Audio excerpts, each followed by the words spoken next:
Hey everybody, it's Rob Nazarian with Talk Android, and we have the new HTC One M8 here, the all-new HTC One M8, and it comes with the Sense or Sense 6, whatever you want to call it, and I just want to do a little walkthrough here and show you the features. Sense 6 I don't think has really changed all that much from, say, Sense 5.5. But there are some differences and stuff, and I'm actually going to probably go over a lot of things that were already kind of on Sense before as well. Not everything I'm going to show you is necessarily brand new, because I want to give you an opportunity for those who have, maybe it's their first time buying an HTC device, especially with a phone as cool as the One M8. Is going to hopefully attract some new customers, and so this will give you a feel of what Sense is like. Now, this is the main home screen, and to the left is BlinkFeed. Now, I'm not going to get into BlinkFeed as much right now. I'm going to do a separate video on BlinkFeed. In fact, we're going to do a bunch of videos dealing with a lot of things.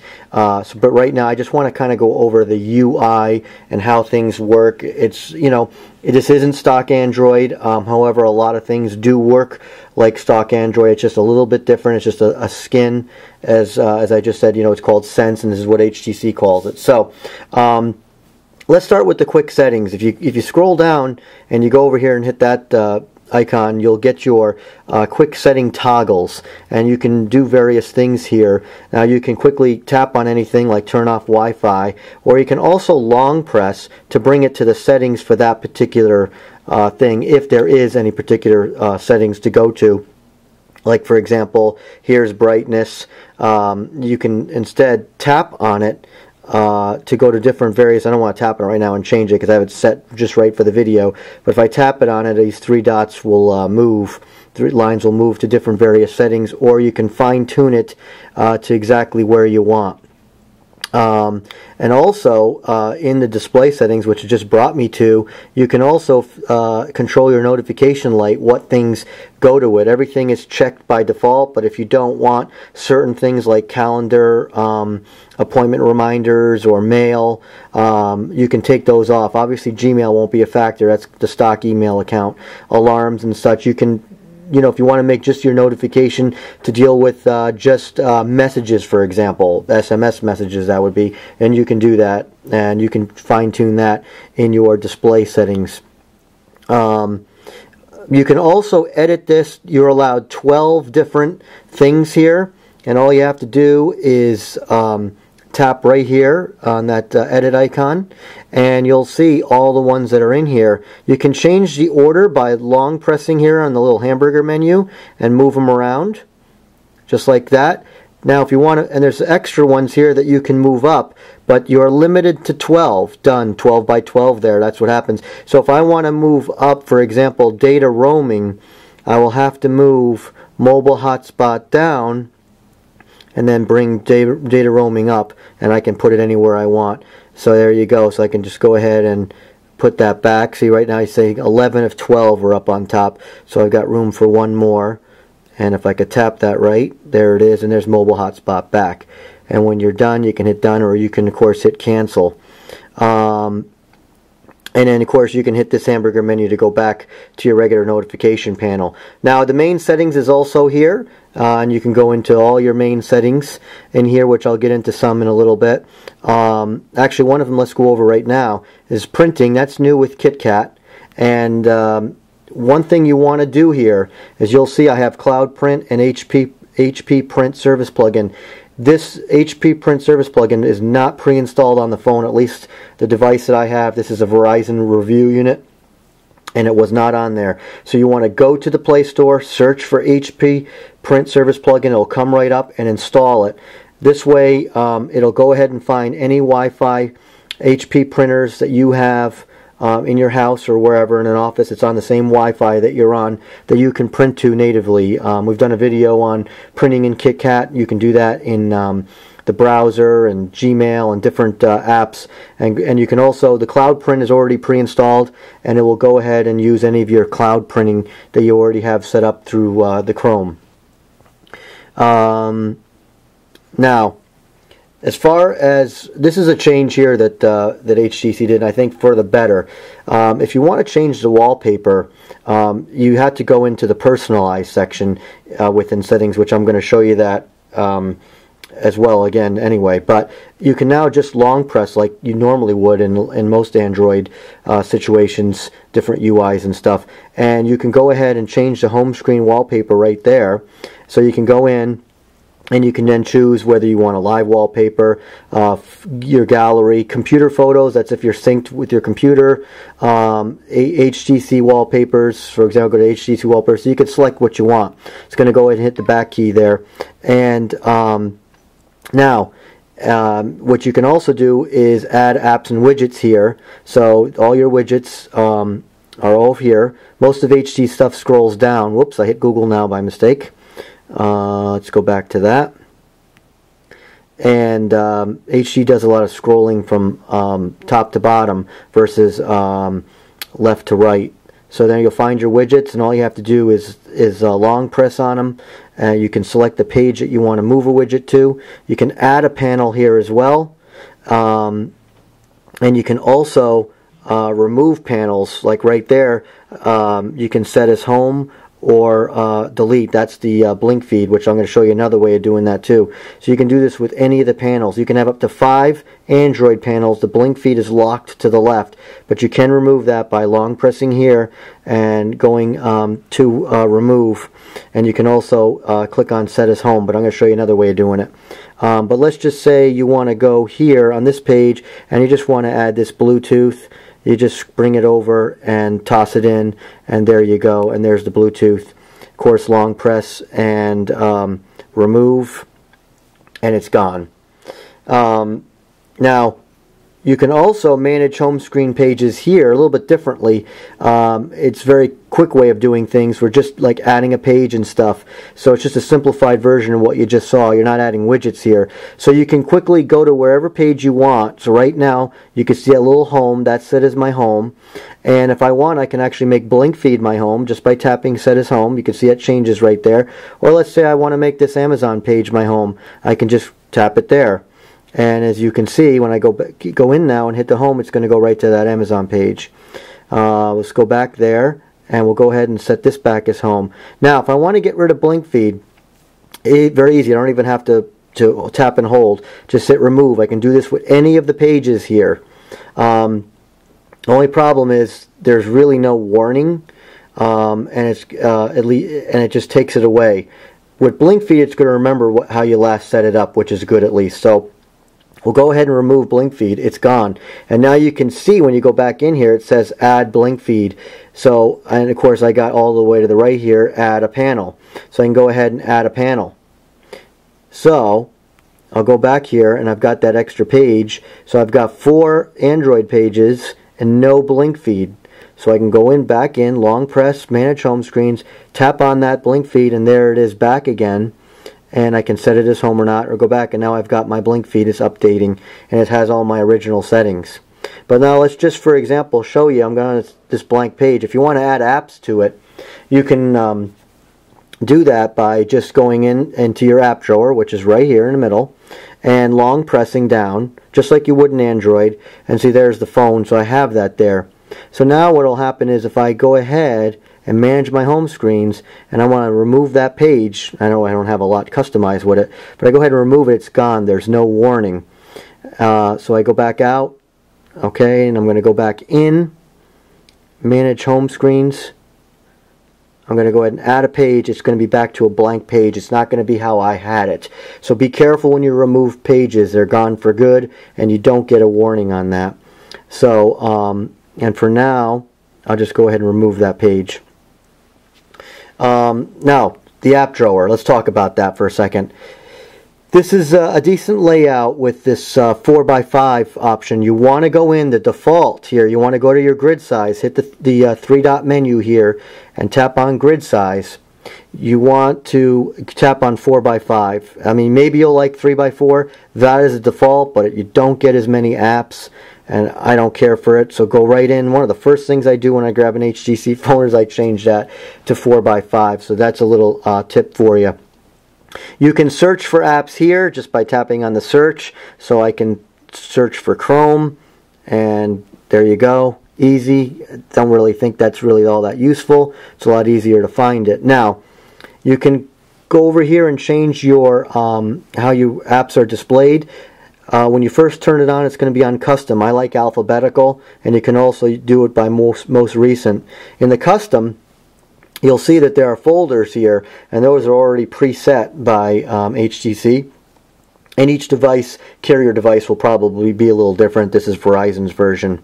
Now, if you want in custom, now you can change this to any way you want. You can change the icons, make folders, do whatever you want. There's no preset way of doing it. So what you want to do is hit the three-dot menu, and you want to rearrange apps. And when you're done, you can hit the check mark. Now, rearranging apps is kind of a little tricky in some ways. Okay, so if you want to make a folder, I want to combine camera and calendar, I can do that by long pressing on camera and putting it right over the folder there, and it created the folder. And now I can go ahead and long press it and move it around. If I move it over another app, it's not going to combine it into a folder, so it supersedes it. Now, if I want to move out the camera, for example, then I just move it out. And then what I'll do is, you want to see that little box there. You want to wait till you get that and then drop it. So now it's putting it where it was. So basically, if I want to change the order now, let's say for whatever reason I want people up here by camera. I tap and hold people, and I bring it over to camera, but I kind of like bring it off to the side a little bit until I see the box, and then I can drop it there. And there's people. Because if you go over here, and I say I would put it over here, back down here for music, if I put it over it, it wants to combine a folder. So I drop it there, I've got a folder, but if I move it off to the side a little bit, and then I got that little box, and then I can drop it there. Whatever you have here preset will stay, so if you switch off to alphabetical, it'll come back. So you can go back to alphabetical and then just go back to custom, and there you go. So you can create as many folders as you want, and this way when you're in here, you can just tap on, if you want to use folders in the app launcher, in the app drawer, sorry, that works very well. I'm going to go ahead and put that back to alphabetical, and of course you do have the most recent used apps. You can do that as well. The other thing that is also cool is hide and unhide apps. So if you have an app, you can go ahead and tap on that, and you can check off different apps. I have Audible checked there, but if you check it, it'll hide it. Now, this doesn't disable the app. I recommend not even doing this and just going in and actually disabling the app, because in case the app is kind of running, just because it's not showing here, a particular app could affect your battery. So I don't recommend this method, but it is an easy method. So if I go ahead and hit done here, Audible is no longer showing.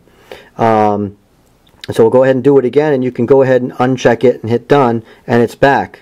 But what I would do is recommend doing this. Manage apps instead, and go and find the app that you want to take out, and let's just say it's Audible.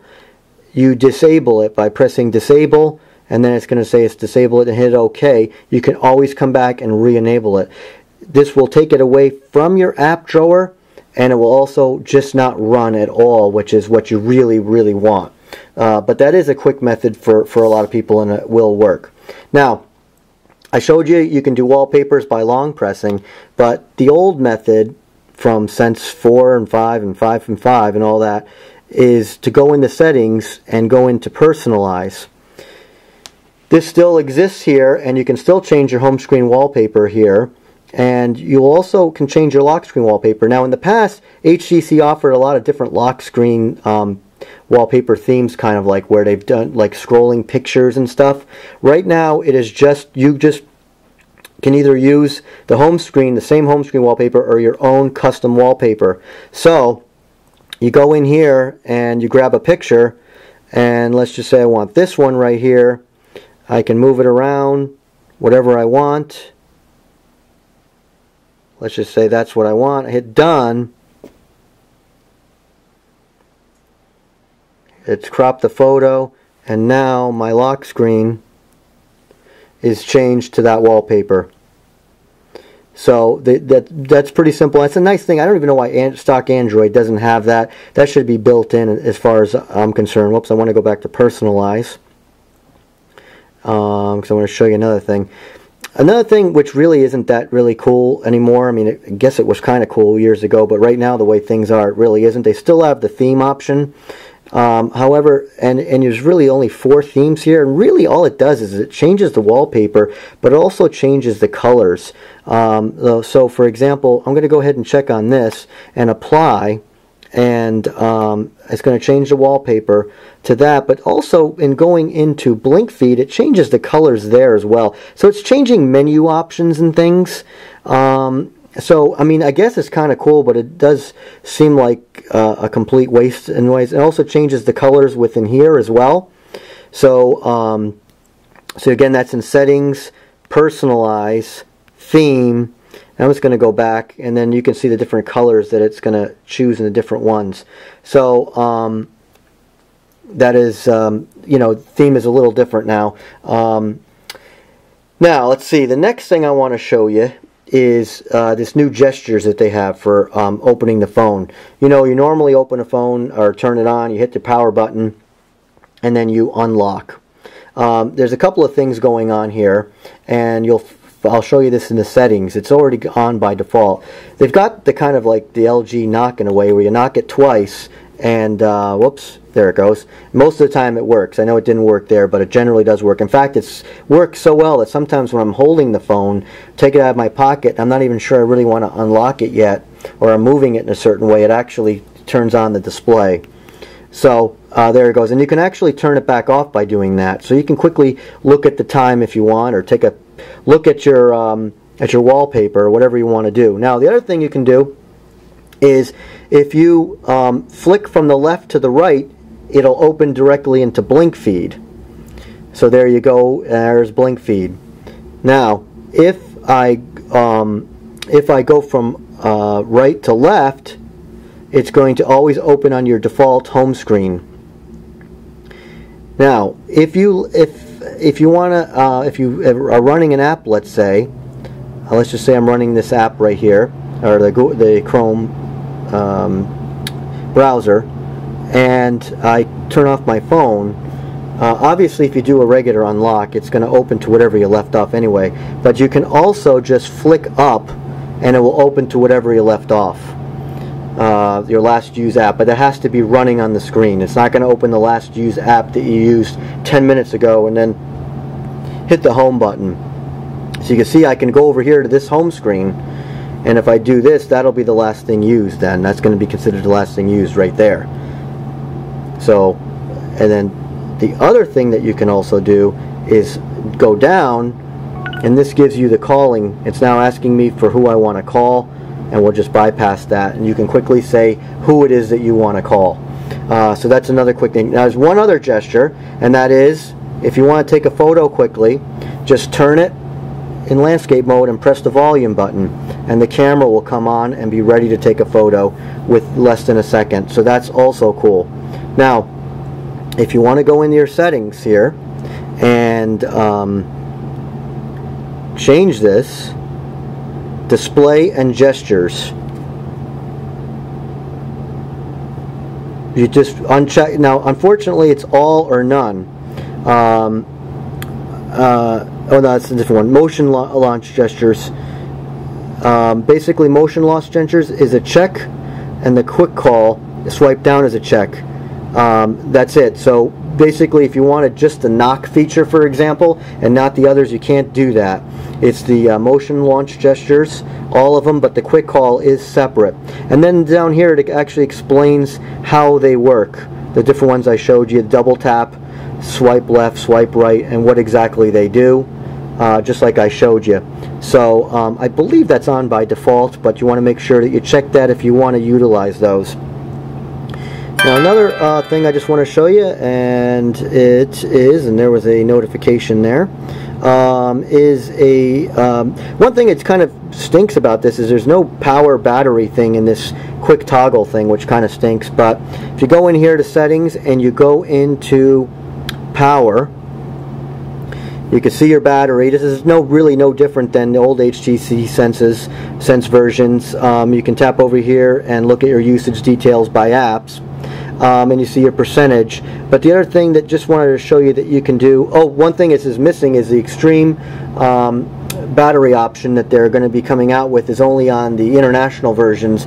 I guess an update's going to come and you're going to be able to go into this extreme battery saving mode where it just turns off everything but a few essentials. So if you're traveling and you've got like 20% left in battery, you need to conserve that, you'll be able to do that. But I just want to show you here that this is using the KitKat function of allowing the percentage to be shown up there, which Google in itself doesn't utilize in the stock for whatever reason. But show battery level, you can check that and it will show the battery percentage up there as well, which is really nice. If you don't want to add another widget to your screen, you can always have the percentage right there, so you can just toggle that by checking that on and off. So that's a nice little feature for you as well. So that's pretty much it. I'm going to do a video on BlinkFeed separately, but this is really what Sense is all about here. It's pretty much the same. I think they've improved it with some minor changes, and the minor changes they made are better changes. You've got the home screen buttons now, which are a lot nicer than last year's 2-button setup. So you've got your tasks over here, and if you want to get rid of something, just swipe it away. And you've got your back key and of course your home key. And everything is fairly laid out, which I like. And Sense, to me, is of the UIs, between all of them, I like Sense probably the best over all of them. I mean, obviously I like Motorola. I don't even know if I'd call that a skin, because it's basically stock Android. But of the companies that really skin things, TouchWiz, Samsung, HTC, Sony's version, LG, I like Sense the best. I prefer stock Android still the best, but if you're going to go with a phone that is using a UI, own proprietary UI that's really changed things, HTC Sense is up there. It's pretty good, and they've done a good job over the years, and at least it's staying consistent right now. And that's one of the problems they've had, where it hasn't been as consistent. So this is consistent. So those who get the upgrade to Sense 6 with, like, say, last year's HTC One, you won't notice a huge amount of changes, which is good. Just some good refinements. Of course, over here, just like regular Android, you can make folders in here, and take them out, and then of course remove apps. It's all the same stuff. So anyways, that's the HTC One M8. That's Sense 6, the 6th Sense. Look forward for a bunch of other videos that we're going to do, showing you all kinds of tips and tricks and different things. We're going to get into the dual camera, the BlinkFeed, and all kinds of stuff. That's the HTC M8. It's a gorgeous phone, and we'll also be doing a full review shortly as well. So check it out. Thanks for watching. This is Rob Nazarian with Talk Android.